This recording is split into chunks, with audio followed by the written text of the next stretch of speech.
Terus Bu, kalau Mas Friskan yang nggak mau gimana? Kalau memang dia nggak mau, kamu tahu apa yang harus kamu lakukan. Mas, kamu kok ngomongnya kayak gitu sih? Kalau kamu nggak mau bantu, lebih baik kita pisah.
Kamu cantik banget sih malam ini. Masa sih Mas? Iya. Terus wangi lagi. Tapi ini wangi parfum atau wangi setrikaan nih? Si Mas bisa aja nih, dari mana aku bisa beli parfum? Orang beli susu anak kita aja masih Senin Kamis. Ya, nggak apa-apa sih. Yang penting kan kamu romantis. Aku seneng banget gue nikah sama kamu. Gak sia-sia deh pokoknya aku nikahin kamu. Masa sih Mas? Iya dong. Tapi kamu gimana? Kamu nyesel nggak nikah sama aku di usia 18 tahun? Kamu kan masih muda banget. Ya nggak nyesel dong Mas. Soalnya kan keluarga kita aja udah merestui. Ya Oh kan? iya ya. Ya udah deh kalau kayak gitu. Wi, Iya Mas. ya udah. Aku udah gak sabar deh. Iya Mas. Kenapa? Anak kamu sedih. Dwi Hartiani teramat muda sebagai seorang ibu rumah tangga. Usianya baru 18 tahun. Setahun lalu, ia naik pelaminan dinikahi Friska Dwi Saputra. Dwi menggugurkan masa mudanya demi cinta, tanpa paksaan. Mbak, cie mama muda baru bangun, masih pakai daster pula. Rambut juga masih acak-acakan. Ih, si Mbak bisa aja deh. Mbak, aku mau beli susu dong. Buat siapa? Ayo. Buat dia dong, jagoan aku nih. Abisnya buat siapa lagi? Oh iya, iya. Kalau buat bapaknya, belinya malam ya? Ih, si Mbak bisa aja deh. Ya udah bentar, aku ambil ya. Iya Mbak. Lagi nggak? Kuenya, kuenya enak ya.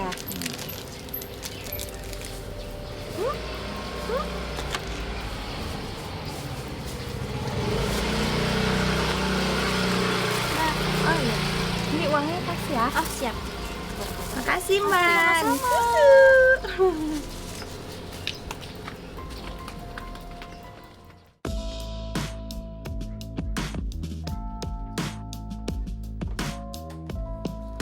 Keseharian Dwi biasa saja. Ia melakoni kewajibannya sebagai ibu rumah tangga, mengasuh anak dan menuntaskan pekerjaan rumah. Betapa sederhana dunia seorang Dwi yang tinggal di Duku Bungkus, Desa Majalangu, Kecamatan Watu Kumpul, Kabupaten Pemalang, Jawa Tengah. Dwi dan suami tinggal bersama ibunya, Siti Rahayu. Di rumah juga ada 2 anak balita. Yang satu adik Dwi dengan jarak umur terpaut jauh. Satu bocah lainnya adalah anak Dwi, buah pernikahannya dengan Friska.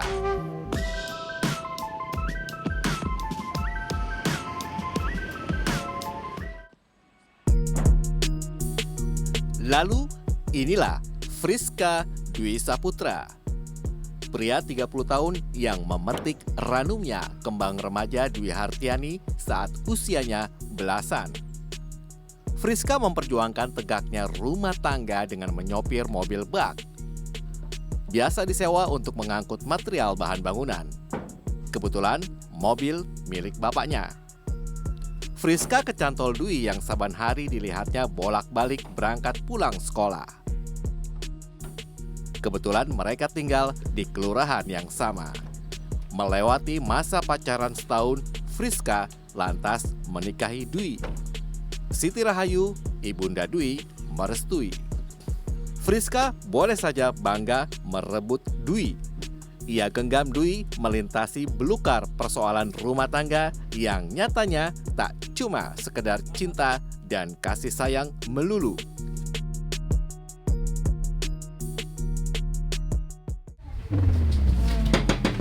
Selamat siang. Bu, permisi. Permisi. Bu. Ragam persoalan rumah tangga seringkali tak gampang diselesaikan. Apalagi Friska dan Dwi hidup satu atap bersama mertua, Ibu Siti Rahayu. Ya biasalah. Saya kemari itu mau cari ibu mertua kamu. Kali ini jangan bohong lagi ya. Kemana ibu mertua kamu itu? Ya seperti kemarin mas.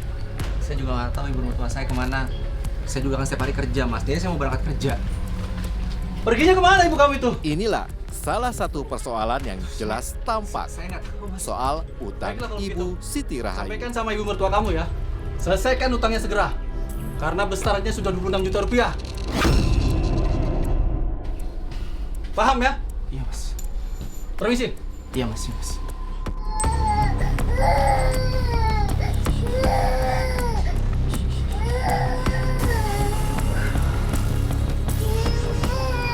Iya sayang. Sama nenek dulu sayang. Bu, mau sampai kapan sih Bu kita harus kucing-kucingan terus kayak gini Bu? Saya tuh capek Bu berbohong terus. Seharinya 3 kali nih penagih hutangnya datang Bu. Gimana dong? Udahlah, saya balik kerja dulu ya. Hati-hati mas. Sudah sering mengemplang utang, Ibu Siti Rahayu akhirnya minta Friska bantu membayar cicilan. Ibu minta bantuan kamu dong untuk lunasin utang ibu. 26 juta rupiah, Wi. Maksud ibu? Aku yang bayarin hutang ibu. Aduh, kamu kok gak ngerti juga sih maksud ibu? Ibu tahu, kamu memang lagi gak punya uang. Nah, itu kan ibu tahu kondisi keuangan aku kayak gimana, Bu. Terus? Wi, maksud ibu, kamu bilang sama suamimu. Terus, Bu, kalau Mas Friskan yang nggak mau gimana? Mas Friskan itu harus memenuhi kebutuhan kita. Apalagi beli susunya anak aku, Bu. Kalau memang dia gak mau, kamu tahu apa yang harus kamu lakukan.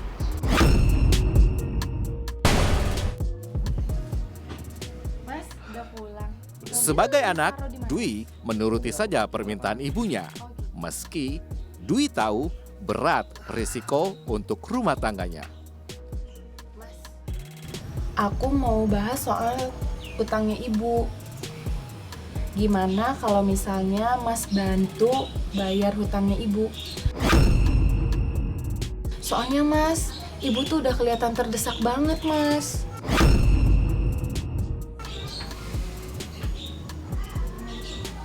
Gini ya Wi. Kamu tahu nggak kapan ibu minjem uang dan di mana ibu minjem uang sama bank keliling itu? Gak tahu, Mas.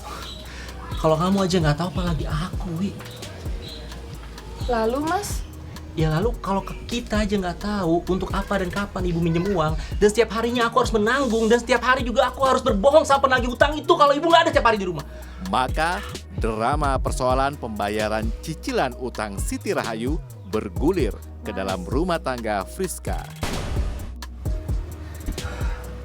Mas, aku mohon, sekali aja kamu bantu bayar cicilan utangnya ibu. Apalagi sih? Kamu tahu kan, aku masih punya beban hidup biayain kamu sama anak kita. Tolonglah. Nih, kayak gini nih. Kalau ngutang gak bilang-bilang dulu. Jadi susah kan anaknya? Mas, kamu kok ngomongnya kayak gitu sih? Kalau kamu nggak mau bantu, lebih baik kita pisah. Loh,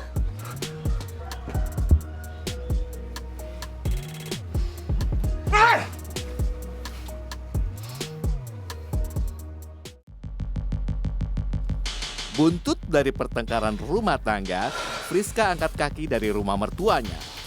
Belakangan, situasinya makin runyam. Tak hanya soal utang ibu mertua, tapi juga hinggapnya kabar perselingkuhan Dwi di telinga Friska.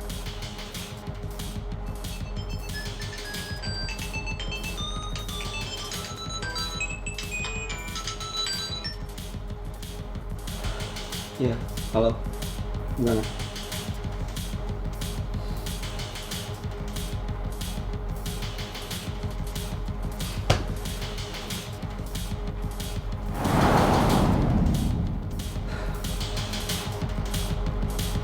Kurang ajar. Jadi benar dia jalan sama laki-laki lain. Sering keluar malam. Padahal dia sebelumnya nggak pernah kayak gitu loh. Aku tuh tahu betul siapa istri aku. Friska gemetar oleh amarah. Ibu mertua dianggapnya kian berulah. Ia membiarkan Dwi, istrinya, runtang-runtung dengan lain lelaki.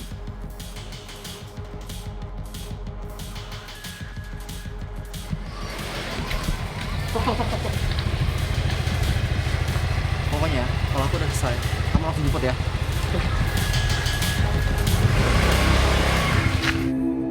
Hingga suatu malam, persisnya Sabtu tengah malam 25 April, Dwi memutuskan untuk menyelesaikan persoalannya dengan caranya sendiri. Ia menyasar mertuanya Siti Rahayu yang dianggapnya sebagai biang keladi dari berantakannya rumah tangga Friska.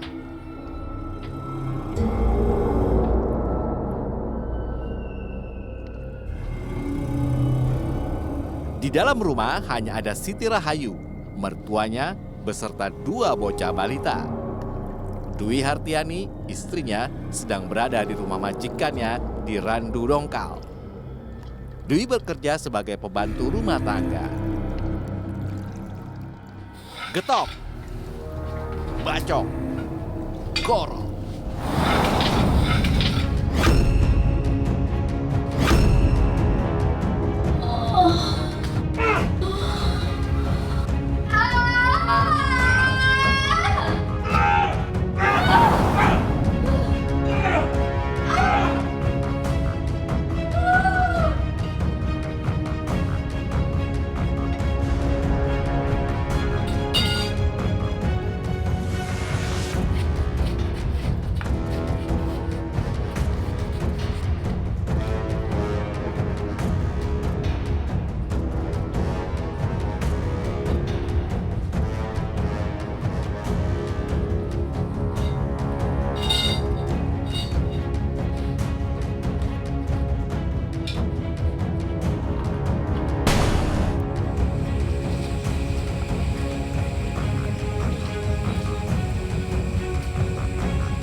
Friska melibatkan temannya Heru Setiawan sedari menyatroni rumah ibu mertuanya untuk membunuh. Namun kali ini Heru menolak ketika diajak Friska ikut membuang jenazah mertuanya. Bantuin aku angkat ya. Enggak, aku nggak berani. Enggak, Hero.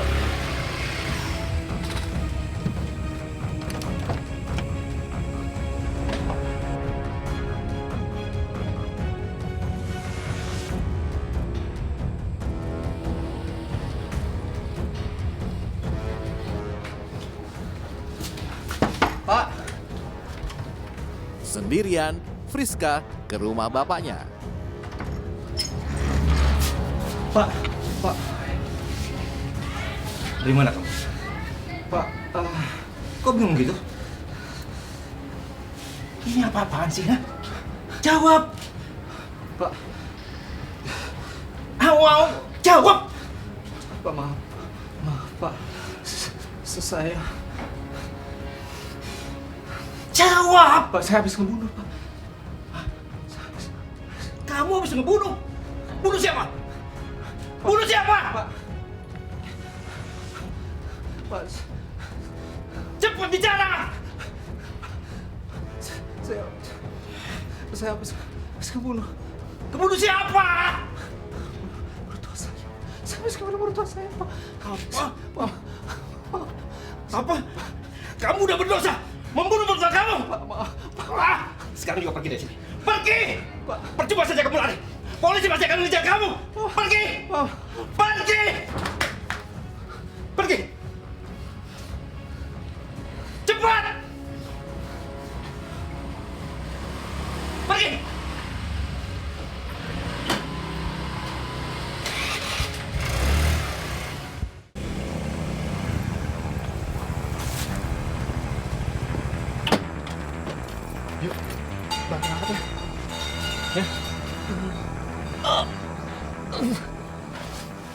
Heru menolak ikut. Friska mengajak teman lainnya, Wahyu. Berdua mereka mengangkut jenazah ibu mertua Friska dengan sepeda motor. Mayat diletakkan dalam karung goni. Bentar.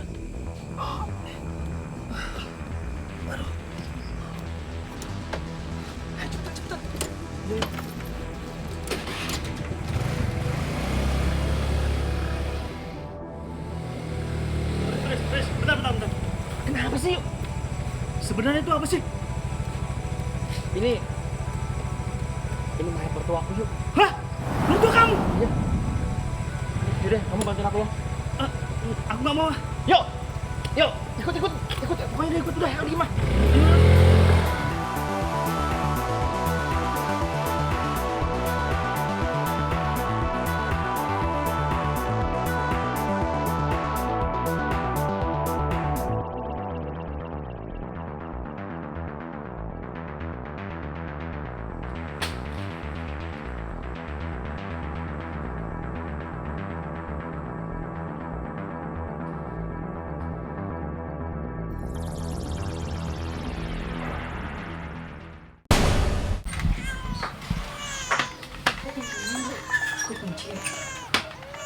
Ada suara mobil tapi nggak ngerti mana sih. Minggu pagi, 26 April. Meletup geger warga. Dua bocah terus menangis meraung-raung di dalam rumah tanpa ada Siti Rahayu. Pula jejak darah berceceran di lantai. Gimana nih, Pak? Pak, sebaiknya kita lapor ke Pak RT aja, Iya, Pak. Pak. Lapor aja. Iya, ibunya juga nggak ada ini. Iya, ini bahaya nih, Pak. Ayo. Motifnya adalah dia dendam pribadi yang berhubungan dengan yang bersangkutan berupaya dipisahkan dengan istrinya. Untuk barang bukti yang didapatkan?